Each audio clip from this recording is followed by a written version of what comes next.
Branch नहीं, AIIMS ही है वो। ब्रांच नहीं है जो रायगंज का है, वो एम्स ही है। लेकिन पहले तो सीपीएम गवर्नमेंट ने उसको जमीन खरीदने से मना कर दिया। अब हम इंतजार कर रहे थे कि हमारी कोalition गवर्नमेंट बनेगी टीएमसी और हमारी, तो तब होगी।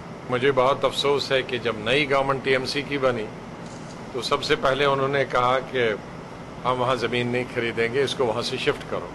इसलिए हमने वहाँ से शिफ्ट करना उसको मना कर दिया। हम बनाएंगे तो वहीं बनाएंगे, क्योंकि कलकत्ता शिफ्ट करने का कोई या दूसरी जगह शिफ्ट करना अगर है तो दूसरा बना देंगे। एम्स একাধিক হলে তো কোনো লোকসান নেই।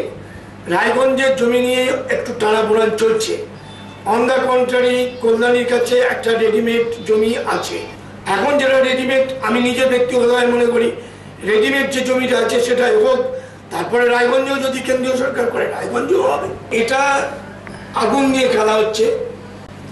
এটা আলটিমেটলি কোনো জায়গায় হবে না এমন সম্ভাবনা হতে হয়ে যাবে।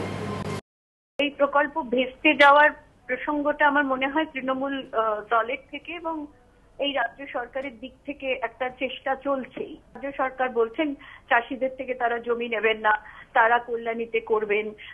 কল্যাণীতে যেখানে অলরেডি দুটো হাসপাতাল আছে সেখানে তারা আরেকটি এমস জাতীয় হাসপাতাল করবেন। অথচ উত্তরবঙ্গে এন্টায়ার উত্তরবঙ্গের 6টি জেলাতে উত্তরবঙ্গ মেডিকেল কলেজ ছাড়া বড় কোনো হাসপাতাল বা মেডিকেল কলেজ নেই। গায়ের জোরে জেদের বসে নিজেদের দলতন্ত্র প্রতিষ্ঠা করার জন্য এবং ইউপিএ সরকারকে একটা শিক্ষা দেওয়ার চেষ্টা।